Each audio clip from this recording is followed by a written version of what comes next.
গত বৃহস্পতি, শুক্র, শনিবার কোটা সংস্কার আন্দোলনকারীদের সঙ্গে পুলিশের ব্যাপক সংঘর্ষে মাদারীপুরে প্রাণ হারায় ৩ জন। এ ঘটনাকে কেন্দ্র করে জেলা আওয়ামী লীগ কার্যালয় ও ডিসি এসপির কার্যালয় সহ সরকারি বেসরকারি অন্তত 10টি প্রতিষ্ঠানে হামলা, ভাঙচুর ও অগ্নিসংযোগ করে দুর্বৃত্তরা। একই ধারাবাহিকতায় একটি পেট্রোল পাম্প, একটি পুলিশ ফাঁড়ি, একটি পুলিশ বক্স, অন্তত 37টি বাস, 3টি ট্রাক, একটি প্রাইভেট কার ও 5টি মোটরসাইকেলে অগ্নিসংযোগ ও ভাঙচুর চালায় তারা। এতে 40 কোটি 8 লাখ টাকার ক্ষতি হয়েছে বলে প্রশাসনের পক্ষ থেকে দাবি করা হয়।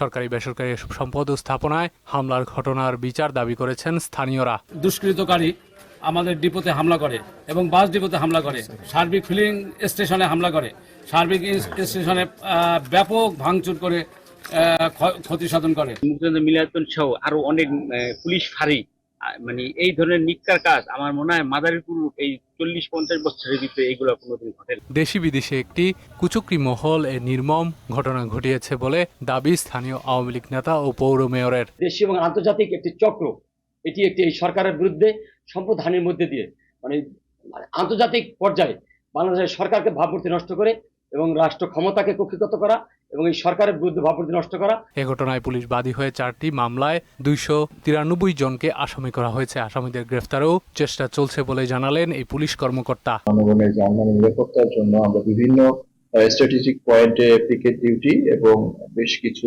মোবাইল পার্টি আমাদের কাজ করছে। গোয়েন্দা পুলিশের 2টি টিম কাজ করছে। আসামিদের গ্রেফতারের জন্য আমাদের অভিযানিক টিম কাজ করছে। এই ঘটনা তদন্তে 3 সদস্যের কমিটি গঠন করা হয়েছে বলে জানালেন অতিরিক্ত জেলা প্রশাসক। প্রতিবেদন হতে আমরা আপাততভাবে পেয়েছি যে মাদারীপুরের সর্বমোট প্রায় 40 কোটি 8 লক্ষ 50 হাজার টাকার আর্থিক ক্ষতি হয়েছে। এর ভিতরে স্থাপনা এবং যানবাহন উভয়ই রয়েছে। এ ধ্বংসযজ্ঞ 71-এর সহিংসতাকেও হার মানিয়েছে বলে মন্তব্য করেছেন মাদারীপুরবাসী। তানজিদ ভুইয়া, মোহনা সংবাদ।